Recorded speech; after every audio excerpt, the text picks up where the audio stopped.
Good morning. I don't know if anybody is going to come, but I'm definitely going to wait just a second to see if anybody logs in because I have a very special message that I want to communicate with you guys about um, what I consider to be law theory. Um, and when I say law theory, I mean legal theory. There is a certain amount of human interpretation, I should say, that comes along with making, writing, creating the law. There is a lot of, I want to say, conjecture that goes into it that we need to sort of sit with a little bit and see how we got here. So, in this live, what I want to do is talk to you guys about how organizational structure is what actually founded America, at least the United States of America.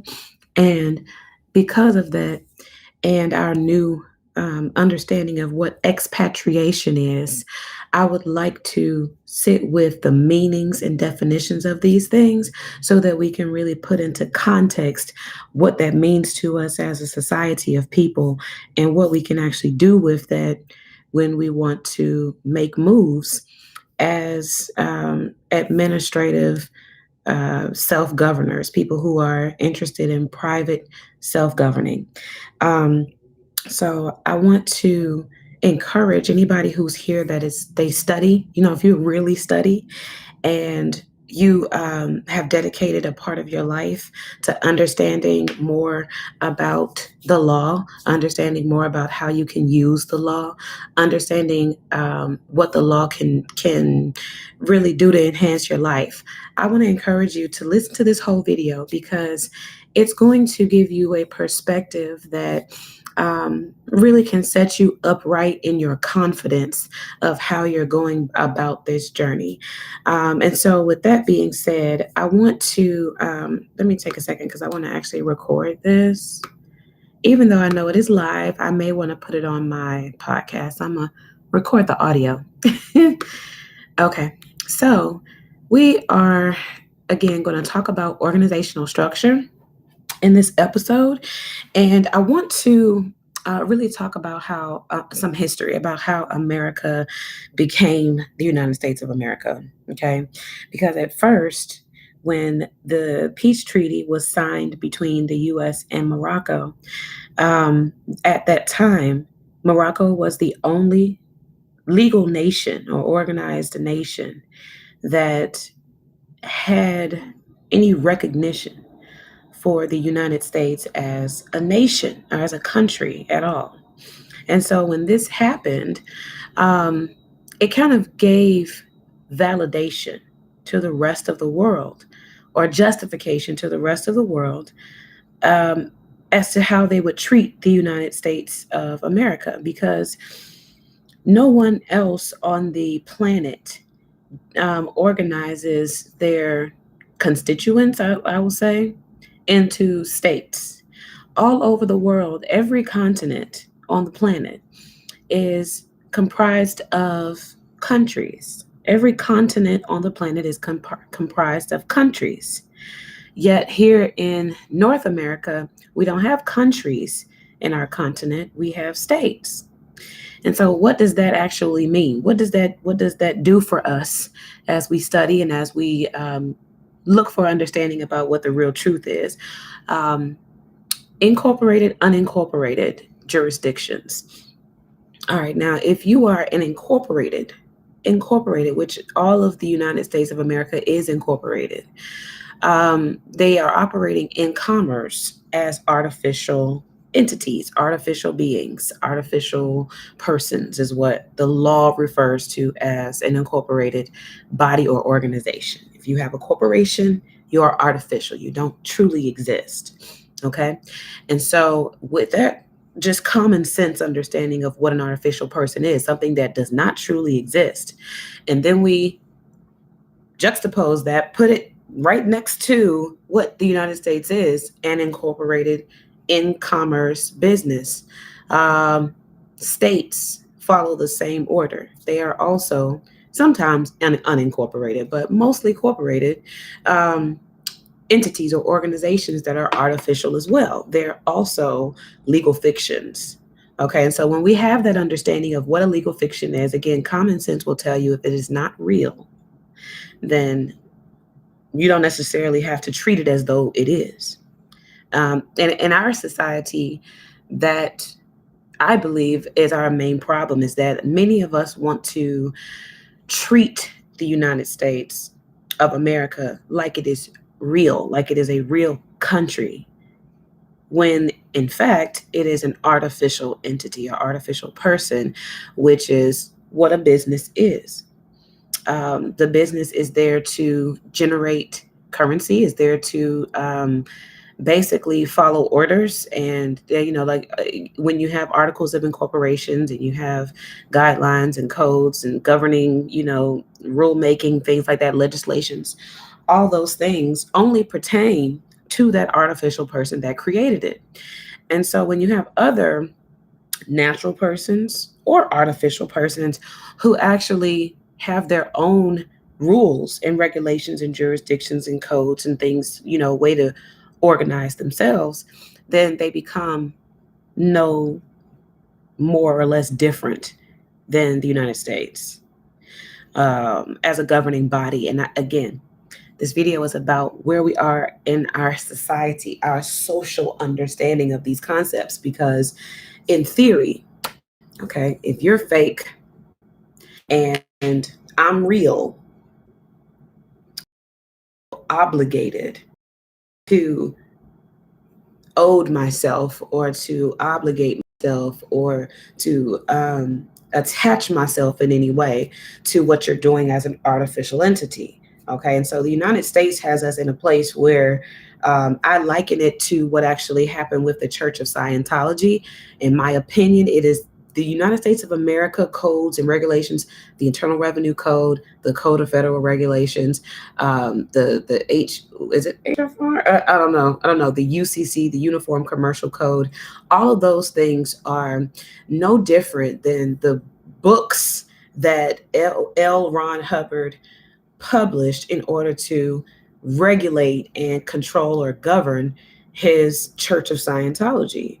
If you look at that Netflix original, the docuseries with Leah Remini about the Church of Scientology, you'll have a huge shift in your perception of what I mean when I say that the United States of America is no different than L. Ron Hubbard and his Church of Scientology. It is exactly the same, in fact, because when the United States was unionized, meaning when they came together as a collection of people who decided that they wanted to be a nation, okay, they did this through a very interesting transfer of energy metaphysically.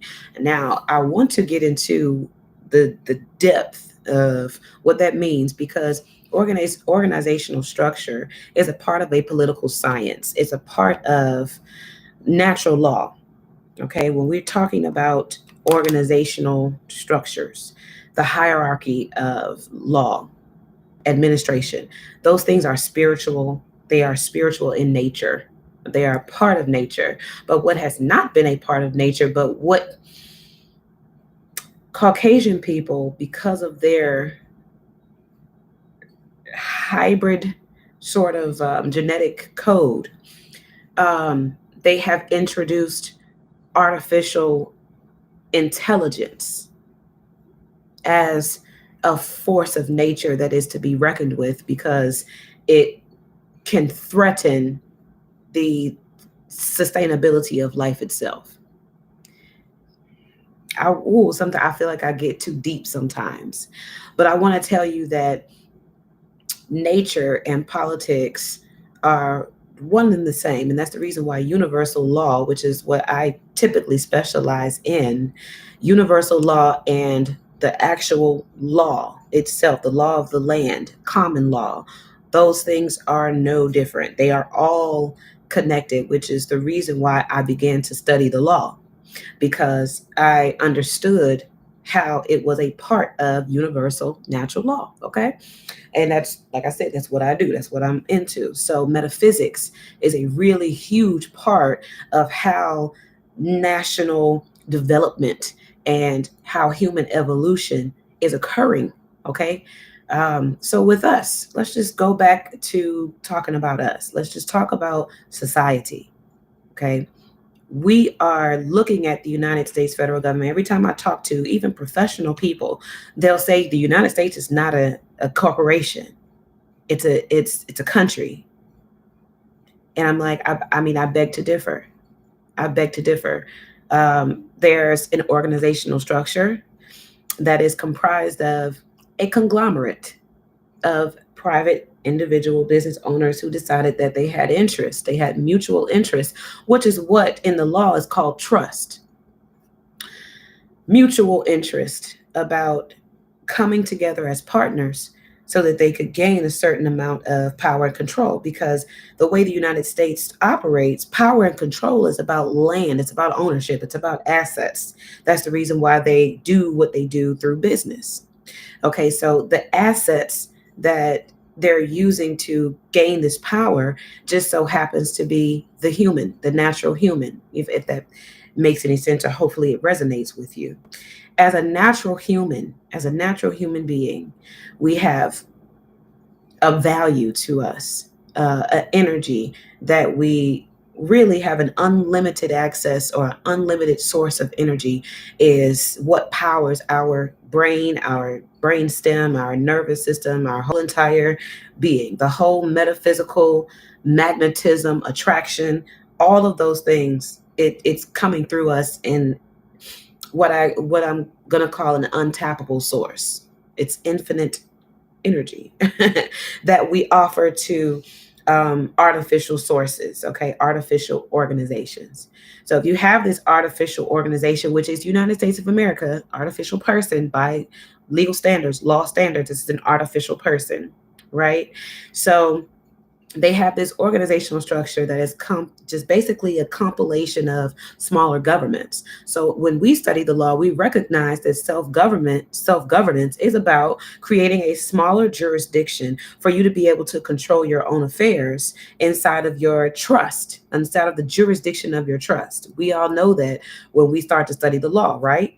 So if we're going to become under a metaphysic law, become an equal and opposing force. You know, under universal law, every force in nature has an equal and opposite force, something to oppose it, something that can handle the weight of what it is and how powerful it is. There's always something that can neutralize and balance that force. That's what nature is all about. So when we look at the force that is artificial intelligence, artificial persons like the United States, how they've gone all over the world using the force of artificial everything.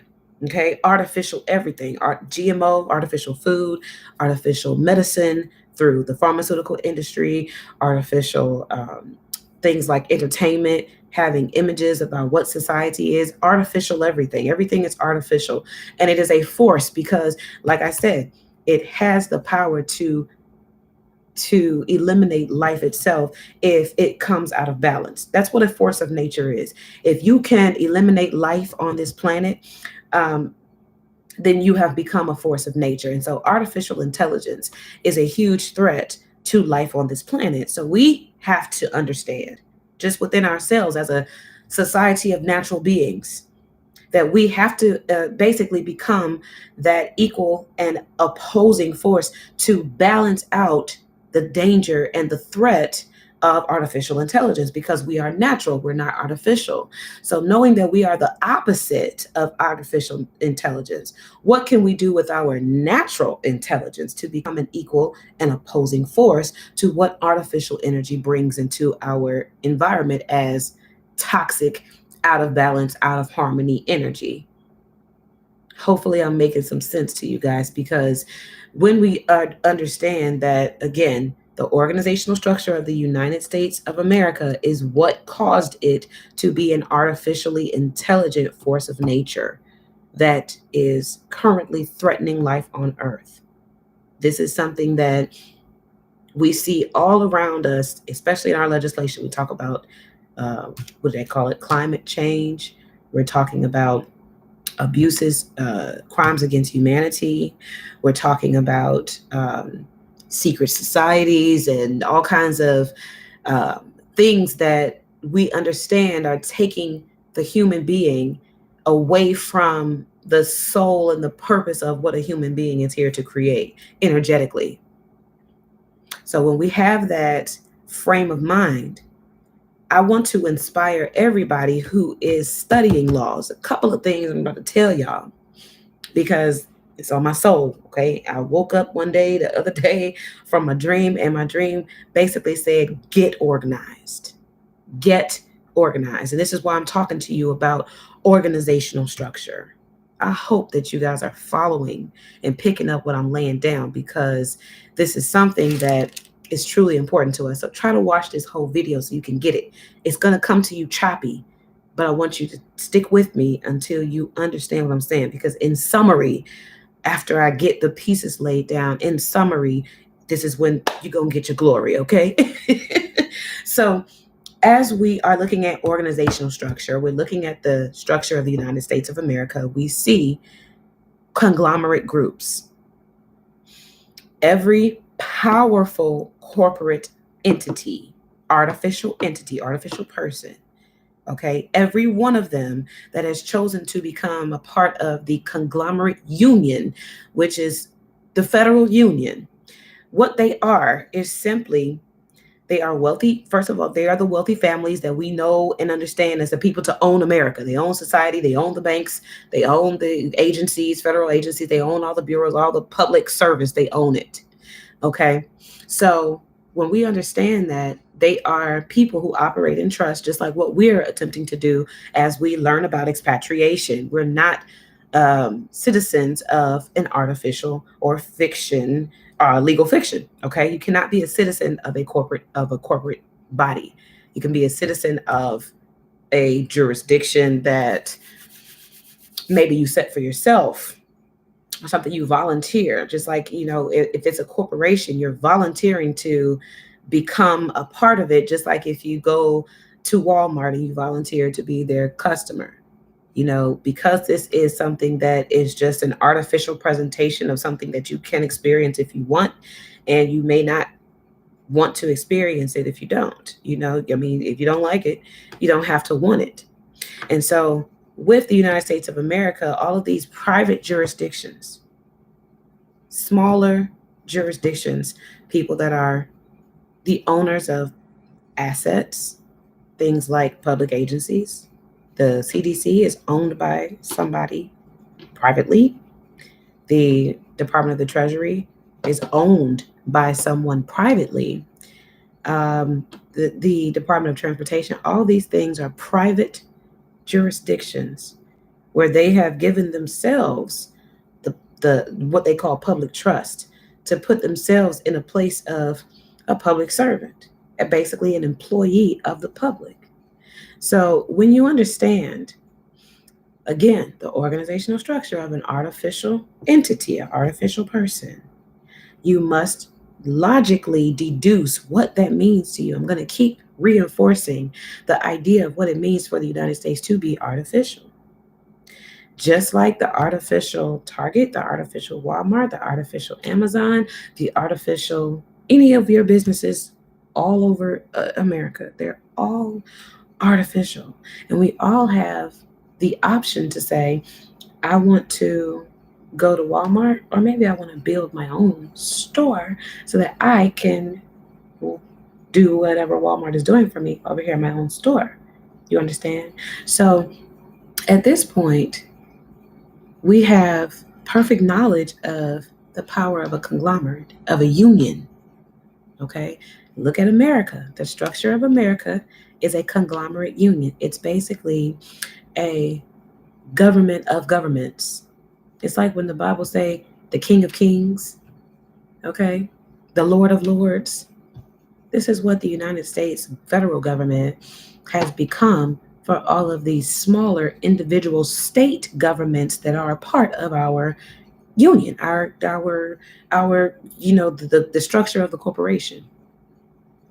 The structure of the corporation is basically a union of smaller governments. What does that mean to us as we're learning this law, as we're learning secured party, which is not very much different than people who are simply operating in trust or common law, privatization? All of those things are the same. So as we are creating our own jurisdictions where we're operating in trust, it only makes sense for us to also serve the public as an equal and opposing force, kind of like a business competitor to what the United States has become. In order to be an equal and opposing force in nature, okay, we have to understand that we must organize organizational structure under trust, private jurisdiction. Okay, make sure you follow me. Under trust, private jurisdiction, partnered with other smaller jurisdictions that are willing to partner and unionize into a jurisdiction of jurisdictions, a government of governments, a king of kings, a lord of lords. Once we understand that our smaller jurisdictions govern us personally, what I'm going to be doing, this is what I'm saying is happening. Organizational structure says, I got me, but I'm going to partner with you so that we further justify who we are and nationalize who we are. We don't become a nation until our smaller jurisdictions start to link up and become one overall force. Okay? It's very simple. I always say the federal government is a private owned business that is in the industry of government services. Okay. And so for government services to be a part of, um, you know, industrialism, apparently, prisons are getting free labor, industrialism, servitude. We're going to say that we can provide a government service as well. Public service for people who want to have an alternative to the government services of the US. If there was another conglomerate of basically a jurisdiction of jurisdictions, all operating in trust, privately, unionized in agreement of how to operate in opposition as a competitor to the US. Okay? Why not have natural intelligence become an equal and opposing force to artificial intelligence using the science of artificial intelligence? How about that? If we're agreeing that we want to expatriate, why not use the thing that is opposing us to become powerful? It's just like what I told y'all in um, that video I did about the Doctor Strange breakdown. Do y'all remember when I did the breakdown of Doctor Strange, and the scene popped up where the enlightened one, or the ancient one, she had started channeling dark energy in order to beat the dark energy? Listen to me on the metaphysic level. Hear me with your consciousness and your heart. Listen. Sometimes you have to become the thing that you hate in order to defeat it. And now what I'm saying to you is that we have become crippled by organizational structure that is governed and missionized for nefarious reasons against humanity.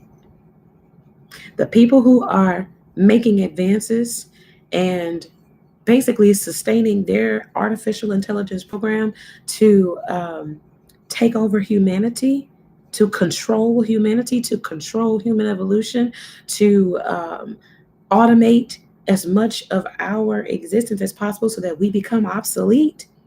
These things can be opposed through artificial intelligence itself, including the artificial person, because of natural law.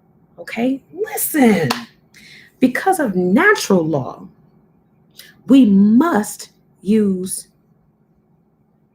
the forces that are present and available to us in order for us to channel this artificial intelligence and use it in a natural way, because nature always wants to sustain itself.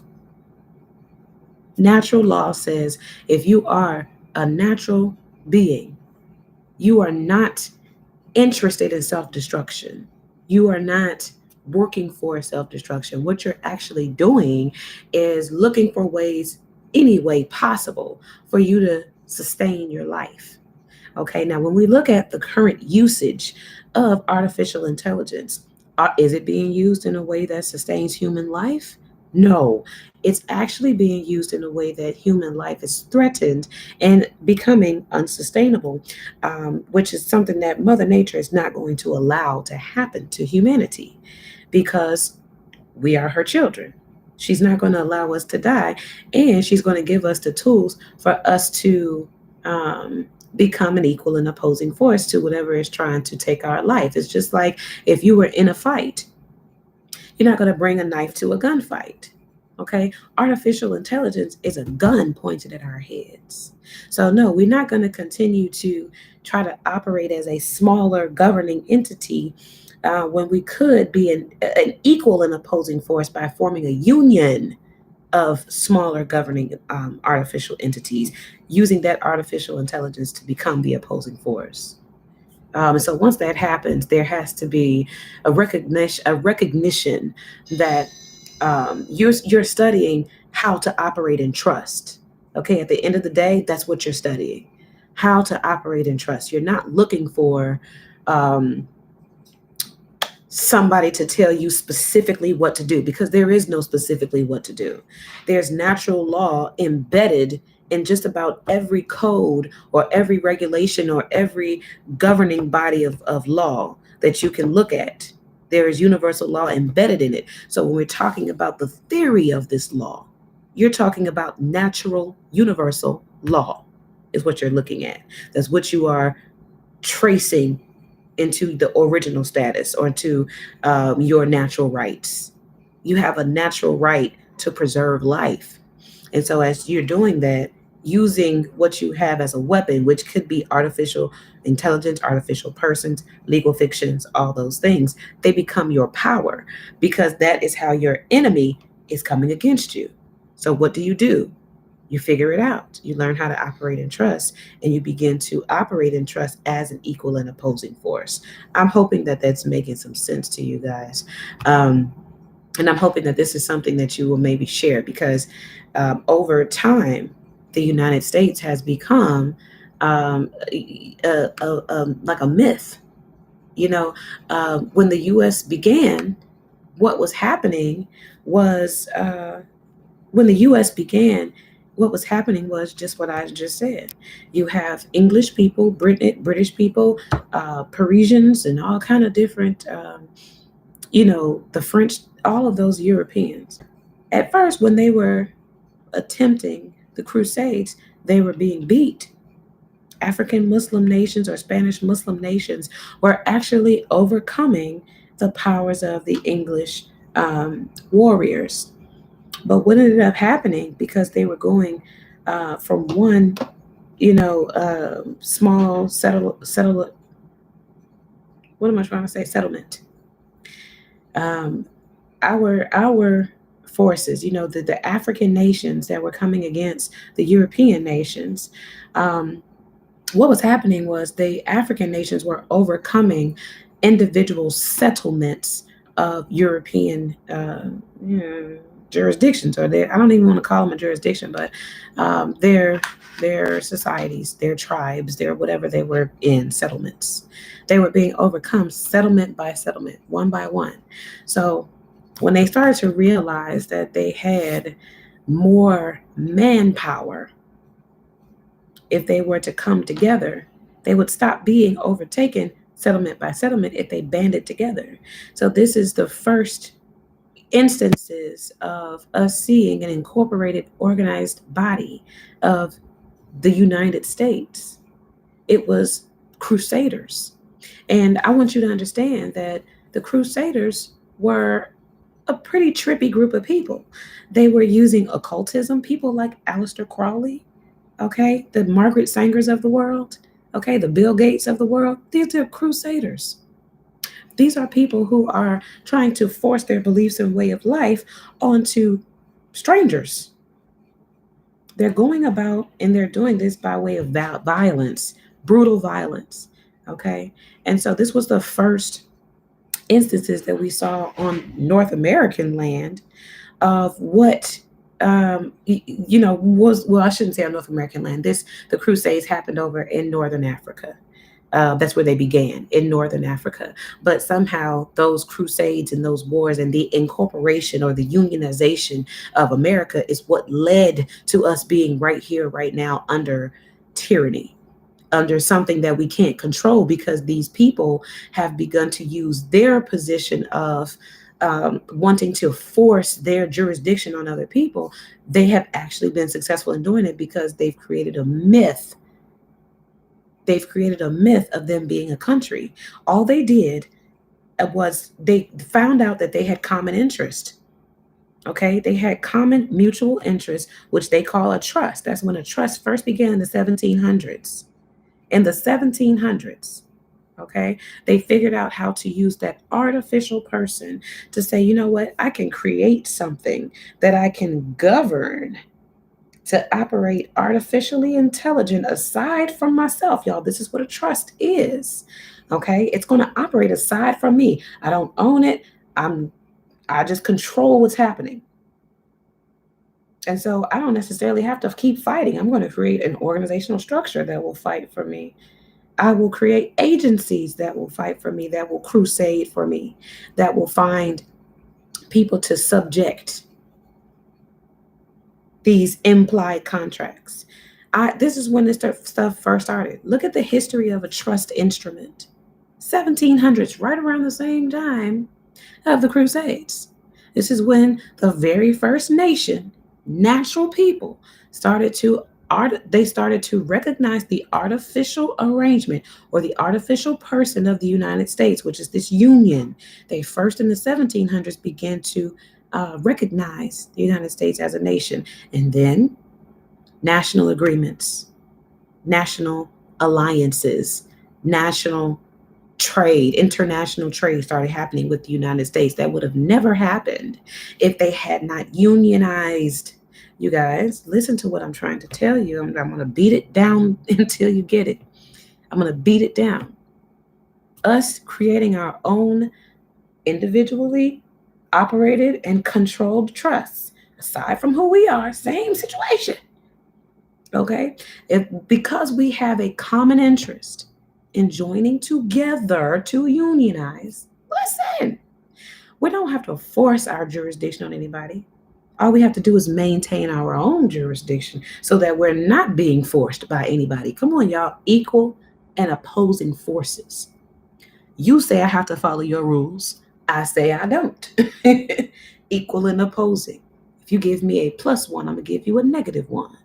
I'm going to give you the same thing you're giving me in opposition. This is what competition is. We're talking about the competition of the industrial government or the industry of government services. We don't necessarily even have to create a service. We don't have to create public agencies. I think we should, but we don't have to. But what I'm saying to you is that this is how simple it is. On a cognitive level, it's simple. If you want to fight fire, you need fire or water. Some equal and opposing force. Equal and opposing force. You might need a lot of air. These are the elements playing with each other. And what I'm saying to you is that artificial persons and artificial intelligence, they have become a force that we now have to understand how to bring it into balance. How to bring it into balance. Every one of the 4 elements that exist in nature already are already balanced. Fire, air, land, water. They're all balanced out already. But when we introduce artificial intelligence, the energy of artificial intelligence, how are we going to use our natural man or the sovereign being to control, to subdue, or bring into harmony, bring into balance the force of artificial intelligence if it is toxic or out of balance or uh, cancerous, or what do you call it, like a carcinogen on the planet, causing the overabundance of artificial intelligence to basically threaten humanity. Okay. This is something theoretically we need to process, okay, conceptually process it, because it has huge implications to what we're doing as a society of people and how we're going to really figure out that the United States is just a business. It has gone bankrupt. They're pretty much not really operating anymore. Okay, we can see that on CNN. We can see that. You may not want to admit to it, you may not want to believe it, but the United States government is pretty much a done deal. It's pretty much a done deal. So, what are we going to do? We must organize and figure out how we're going to join our public services together, helping people to operate in trust, helping people to learn about the governance of the artificial person, how to administrate the government, okay, of a artificial or of an artificial entity or artificial person, how to govern it for good instead of for nefarious reasons like what we are seeing right now. We're not governing for control. We're governing for harmony, for peace. We're governing for privacy. Do you understand? So, for us to be studying these laws, for us to have these, you understand? Like, for us to have these positions, these tools that we can use. That's what I'm looking for. The tools available to us, just like in Doctor Strange, when she used the dark energy. We have to use the artificial intelligence, the artificial person. We cannot continue to look at our individual applications of things as an equal and opposing force. It's not.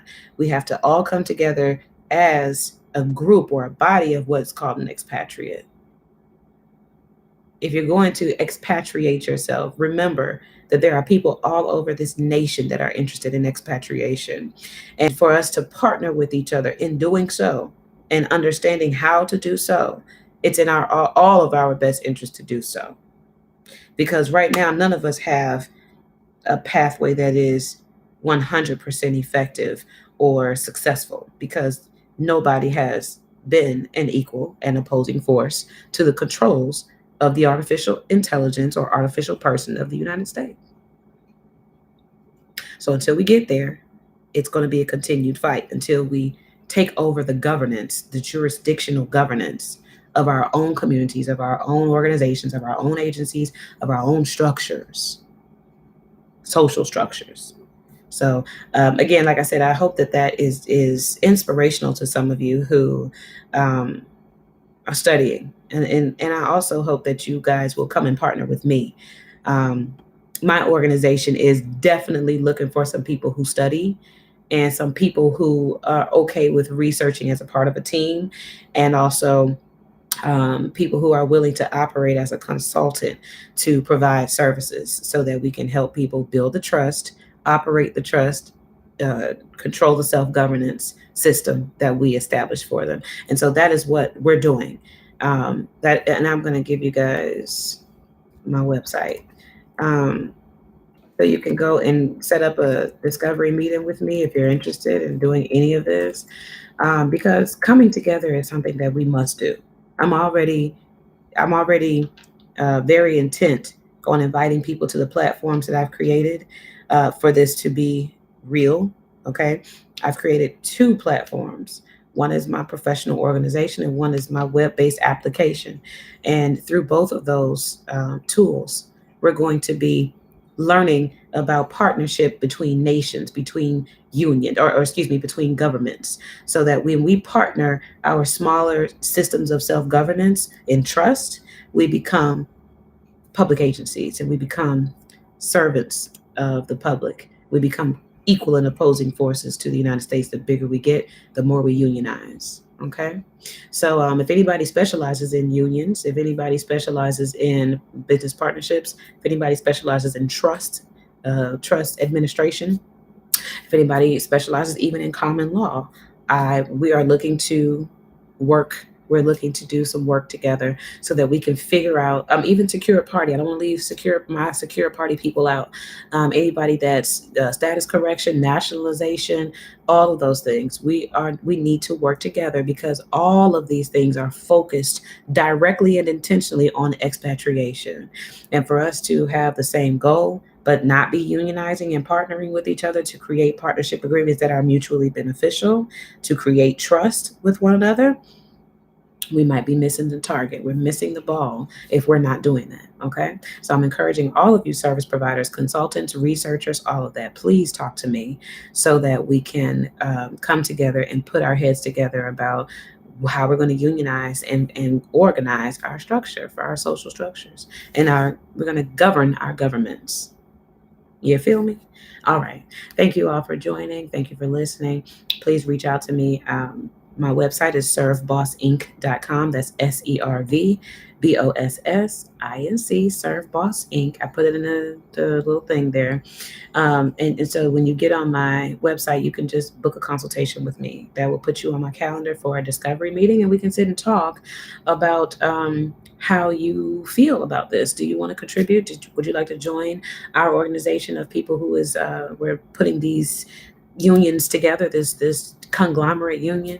We're looking for good people. We're looking for good consultants. We're looking for good service providers, people that know how to set up the trust, people that know how to govern the trust, people that know how to discharge, people that know how to write affidavits and writs and declarations and articles. We're looking for all of you.